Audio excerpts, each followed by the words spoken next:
Very very welcome to all साथियों। Exam fighter number 1 पे आप सभी का हार्दिक स्वागत है। साथियों, Madhya Pradesh assistant professor exam 2024 के क्लासेस में स्वागत है। एग्जाम फाइटर नंबर 1 पे हम लोग अभी तैयारी कर रहे हैं पेपर 1 की। पेपर 1 आपके सभी के लिए कंपलसरी है, चाहे आपका कोई भी पेपर हो, कोई भी ऑप्शनल पेपर हो, किसी भी सब्जेक्ट से आप फॉर्म भरे हो असिस्टेंट प्रोफेसर के लिए मध्य प्रदेश में, पेपर 1 सभी के लिए अनिवार्य है। जिसका पहला फेज जो एग्ज़ाम है वो 28 जनवरी 2024 को है। तो उसके लिए क्लासेस एग्जाम फाइटर नंबर पे लगातार जारी है। और मेरा कहने का मतलब ये सिर्फ पहला चरण के लिए नहीं है। आपका एग्ज़ाम अगर जुलाई वाला में है या नवंबर वाला में, हर किसी के लिए इम्पोर्टेंट है। आप अभी से क्लासेस करेंगे तो फिर से आपका रिवीजन होगा। अभी पहला हमारा टारगेट है कि फर्स्ट फेज जो 28 जनवरी 2024 को एग्ज़ाम होगा, तब तक एक राउंड सिलेबस को कंप्लीट कर लिया जाए विथ टेस्ट प्रैक्टिस सेट के साथ। तो अभी हम लोग फर्स्ट राउंड को कंप्लीट करेंगे। और जिनका सेकेंड चरण में है, दूसरे चरण में है जुलाई में, तो उस समय फिर से स्टार्टिंग से फिर चलेगा, यानी सेकेंड फेज चलेगा। और ज़्यादा इसको विस्तार करके इसको देखेंगे, है ना, डीप करके देखेंगे। तो साथियों, आपका कोई भी फेज में एग्ज़ाम है, आप इस क्लासेस का लाभ ले सकते हैं और बाद में अपनी तैयारी को और शानदार कर सकते हैं। तो चलिए देखते हैं, आप क्लासेस में प्रवेश करते हैं। साथियों, मध्य प्रदेश का भूगोल ज्योग्राफी ऑफ एमपी हम लोग पढ़ चुके हैं। तो इसी से इसके आज प्रैक्टिस सेट को सॉल्व करेंगे। मध्य प्रदेश का भूगोल को हमने पढ़ा है, प्रैक्टिस सेट अब इनका सॉल्व करने का समय आ गया कि क्या कितना हमारा तैयारी है, कितने पानी में हम लोग किस लेवल की हमारी तैयारी है। तो प्रैक्टिस सेट संख्या 4 है ये, इसको सॉल्व करते हैं साथियों। तो चलिए, पहला है आपका, आप खुद एक पेन और कॉपी लेके बैठ सकते हैं और मेरे आंसर बताने से पहले आप खुद आंसर करें, ठीक है। नंबर आप डाल लें 1 2 3 4 5 6 7 8 9 10 11 12 और उसके बाद डैश लेके आप ABC लिखें और देखें आप खुद से कितना सही करते हैं मेरे बताने से पहले। तो चलिए, उससे पहला प्रश्न आपको दिख रहा होगा, है ना। मध्य प्रदेश कितने राज्यों से घिरा है? मध्य प्रदेश हमारा लैंड लॉक एरिया पड़ता है, आपको पता ही है। अगल बगल में कोई समुद्र ऐसा कोई या पानी का स्रोत नहीं है। ये पूरी चारों तरफ से भूमिगत राज्यों से घिरा हुआ है। तो कितने राज्यों से घिरा हुआ? 3 4 5 या 6? 3 4 5 या 6? तो साथियों, मध्य प्रदेश टोटल 5 राज्यों से घिरा हुआ है ना, 5 राज्यों से घिरा हुआ। कितने राज्यों से? 5 राज्यों से। अगला है, मध्य प्रदेश की सीमाएं किस राज्य से नहीं मिलती है? मध्य प्रदेश का जो बॉर्डर है वो किस राज्य से नहीं मिलती, यानी किस राज्य को वो टच नहीं करती है? यूपी, गुजरात, उड़ीसा या महाराष्ट्र? तो सबसे पहले आपको मध्य प्रदेश का चौहद्दी को समझना होगा, किधर क्या है। तो सबसे उत्तर में हमारा यूपी है ना, यहाँ पर यूपी है।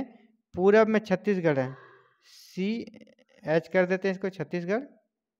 और दक्षिण में जो हमारा महाराष्ट्र है, इसको MH कर देते हैं, दक्षिण में महाराष्ट्र है। और आपका पश्चिम में गुजरात है, इसको G कर देते हैं ना।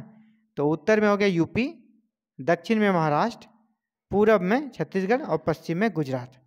तो यहाँ पे देखिए, आपका यूपी भी है, गुजरात भी है, महाराष्ट्र भी है, उड़ीसा नहीं है। यानी कौन सा राज्य नहीं मिलती है? अब याद रखिएगा, नहीं, कहीं ऐसा नहीं कि कौन मिलता है उसका आंसर नहीं करते। कभी कभी बच्चे क्या गलती करते हैं, देखा कि मध्य प्रदेश की सीमाएं किस राज्य से मिलती है, वो नहीं पे ध्यान नहीं देते हैं। उसमें जैसा इसको यूपी मिला तुरंत यूपी को टच करते हैं, दूसरा ऑप्शन देखते भी नहीं, इसमें गलती हो जाती है। तो आपको यहाँ देखना है कि मध्य प्रदेश की सीमाएं किस राज्य से नहीं मिलती है, पूछा जा रहा है ना। तो यूपी का मिलता है, गुजरात का मिलता है, महाराष्ट्र का मिलता है। किसका नहीं मिलता है? उड़ीसा का। अब इस चारों को आपको याद रखना है सीमांकन। आपका जो मध्य प्रदेश के उत्तर में क्या हो गया? यूपी। मध्य प्रदेश के उत्तर में हो गया यूपी, उत्तर में हो गया यूपी। पूरब में हो गया आपका छत्तीसगढ़, CH कर देते हैं हम इसको। दक्षिण में हो गया महाराष्ट्र, MH कर देते हैं। और पश्चिम में हो गया गुजरात। ये आपको याद रखना है। अब इससे रिलेटेड हम 2-3 प्रश्न और मिलेंगे भी आपको।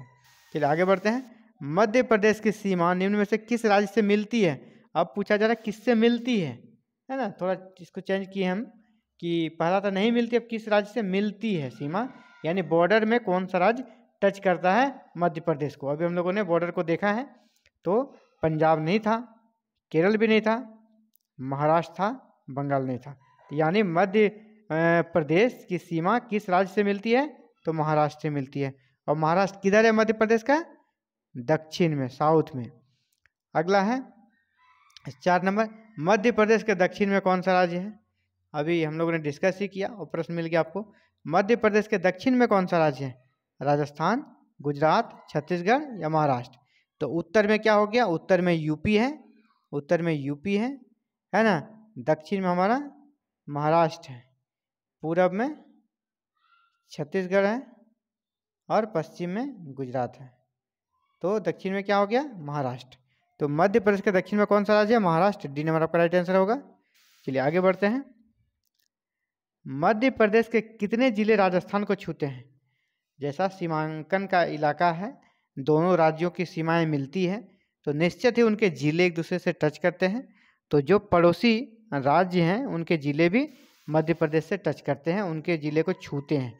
तो मध्य प्रदेश के कितने जिले राजस्थान को छूते हैं ना? मध्य प्रदेश का कितना जिला राजस्थान से टच करता है? राजस्थान हमारा पड़ोसी राज्य हो गया मध्य प्रदेश का। राजस्थान मध्य प्रदेश का पड़ोसी राज्य है। तो कितने? तो आपको बताते चले कि मध्य प्रदेश का सबसे ज़्यादा जिला जिस राज्य से टच करता है वो हमारा यूपी है। यूपी, मध्य प्रदेश के सर्वाधिक जिले यूपी से टच करते हैं, जिसकी संख्या 12 है। मध्य प्रदेश के सर्वाधिक जिले किससे टच करते हैं? यूपी से, और इसकी संख्या कितनी है? 12 है। दूसरे नंबर पे राजस्थान का ही नंबर है। आपसे वही पूछा जा रहा है मध्य प्रदेश के कितने जिले राजस्थान को छूते हैं। तो यहाँ पर साथियों आपका राइट आंसर कितना होगा? 10, 11, 9, 8, तो 10 होगा। तो मध्य प्रदेश का जो 10 जिला है वो राजस्थान की सीमा को टच करता है। आगे बढ़ते हैं। मध्य प्रदेश का कौन सा जिला महाराष्ट्र के साथ सीमा साझा नहीं करता? अब वो ये सब डीपली प्रश्न हो गया। मध्य प्रदेश का कौन सा जिला महाराष्ट्र के साथ सीमा साझा नहीं करता है? यानी जो एकदम बिल्कुल दक्षिण में होगा, साउथ में होगा, वो तो करेगा, और जो थोड़ा साइड में होगा वो नहीं करेगा। तो मध्य प्रदेश के डिस्ट्रिक्ट को आपको एक बार मैप में देख लेना होगा। तो और मैंने इसी क्लासेस में भी बताया आपको कि महाराष्ट्र से कौन कौन सी सीमा मिलती है, कितने जिले महाराष्ट्र से मिलते हैं, कितने जिले राजस्थान से मिलते हैं, कितने जिले यूपी से मिलते हैं, सारे क्लासेस में हमने बताया है। तो अब आपको आंसर देने का समय आया है। मध्य प्रदेश का कौन सा जिला महाराष्ट्र के साथ सीमा साझा नहीं करता है? यहाँ साझा करता है वो नहीं, साझा नहीं करता आपसे पूछा रहा है, ध्यान दीजिएगा, साझा नहीं कर रहा है। तो बड़वानी ये आपका मध्य प्रदेश का सीमा, मध्य प्रदेश का जिला है जो कि महाराष्ट्र के साथ सीमा साझा करता है। अगला है बुरहानपुर, ये भी महाराष्ट्र के साथ सीमा साझा करता है। बैतूल ये भी करता है, देवास नहीं करता है। तो यहाँ पर राइट आंसर क्या हो जाएगा? D number, Dewas. देवास जो है महाराष्ट्र के साथ सीमा साझा नहीं करता है। आगे बढ़ते हैं। मध्य प्रदेश के पश्चिम में कौन सा राज्य पड़ता है? मध्य प्रदेश के पश्चिम में, अभी जब चौहद्दी को हमने देखा तो वहाँ पे देखा ही मध्य प्रदेश पश्चिम में कौन सा राज्य पड़ता है? वेस्ट में। तो गुजरात, राजस्थान, यूपी या इनमें से कोई नहीं। गुजरात, राजस्थान, यूपी या इनमें से कोई नहीं। तो मध्य प्रदेश के पश्चिम में जो राज्य पड़ता है वो हमारा है गुजरात। मध्य प्रदेश के पश्चिम में कौन सा राज्य पड़ता है? गुजरात। ए नंबर आपका राइट आंसर होगा। अगला है मध्य प्रदेश से कौन सी अक्षांश रेखा गुजरती है? मध्य प्रदेश से एक अक्षांश रेखा गुजरती है, उस अक्षांश रेखा का नाम क्या है? भूमध्य रेखा, मकर रेखा, कर्क रेखा या उत्तर ध्रुव वृत्त रेखा। भूमध्य रेखा, मकर रेखा, कर्क रेखा या उत्तर ध्रुव वृत्त रेखा। तो मध्य प्रदेश से कौन सी अक्षांश रेखा गुजरती है? वो अक्षांश रेखा कर्क रेखा। सी नंबर आपका राइट आंसर होगा। 23.5 डिग्री उत्तरी अक्षांश को कर्क रेखा कहते हैं। तो कर्क रेखा हमारा गुजरता है मध्य प्रदेश से। आगे बढ़ते हैं। कर्क रेखा मध्य प्रदेश के किस पठार को 2 भागों में विभाजित करती है? कर्क रेखा जो गुजरती है, तो ये मैंने बताया भी था आपको, मध्य प्रदेश का एक पठार है जिसको वो बिल्कुल 2 भागों में विभाजित करती है ये काल्पनिक रेखा। तो कौन सा पठार है? तो छोटा नागपुर का पठार, मालवा का पठार, बुंदेलखंड का पठार या रीवा पन्ना पठार। तो साथियों इसका राइट आंसर होगा बी नंबर, मालवा के पठार को कर्क रेखा जो है 2 भागों में ऐसे विभाजित करती है। तो आपका बी नंबर राइट आंसर है, मालवा का पठार। अगला है मध्य प्रदेश का भौगोलिक क्षेत्रफल कितना है? ये तो आपको सीधे याद है तो है, नहीं तो फिर कोई चांस आपका नहीं है। 3,08,252 वर्ग किलोमीटर, 4,08,252 वर्ग किलोमीटर, 5,08,245 वर्ग किलोमीटर, 3,58,245 वर्ग किलोमीटर। तो साथियों मध्य प्रदेश का जो भौगोलिक क्षेत्रफल है 3,08,252 वर्ग किलोमीटर है। आपका ए नंबर राइट आंसर बन रहा, 3,08,252 वर्ग किलोमीटर। अगला है क्षेत्रफलीय आधार पर भारत में मध्य प्रदेश राज्य कौन से स्थान पर है। क्षेत्रफल के आधार पर मध्य प्रदेश का जो स्थान है भारत में वो कौन सा आपसे पूछा जा रहा है, क्षेत्रफल के आधार पर, चौथा, पहला, तीसरा या दूसरा। साथियों जैसा आप सभी अवगत हैं, पहला स्थान जो है किसका है, राजस्थान का। क्षेत्रफल के आधार पर फर्स्ट जो रैंक है, पहला स्थान है वो है राजस्थान का, है ना। तो सेकेंड आपका मध्य प्रदेश, सेकेंड आपका एमपी है। तो आपका बी नंबर आपका आंसर हो जाएगा, डी नंबर राइट आंसर। दूसरा, क्षेत्रफल के आधार पर मध्य प्रदेश राज्य कौन से स्थान पर है, दूसरा स्थान पे है, ठीक है, दूसरा स्थान पे है। तो डी नंबर आपका राइट आंसर होगा। अगला है मध्य प्रदेश के किस जिले का भौगोलिक क्षेत्रफल सर्वाधिक है।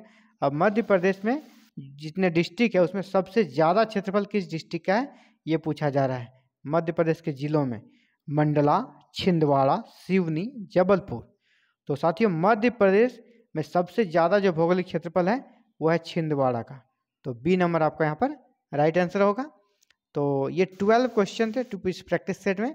उम्मीद करता हूँ कि आपने इसे सॉल्व किया होगा और अच्छा स्कोर किया होगा, अगर आपने प्रीवियस वीडियोस को देख के क्लासेस को कंटिन्यू किया है तो। अदरवाइज कोई दिक्कत नहीं, आप क्लासेस को फिर से जाके देखें हमारे प्लेलिस्ट में।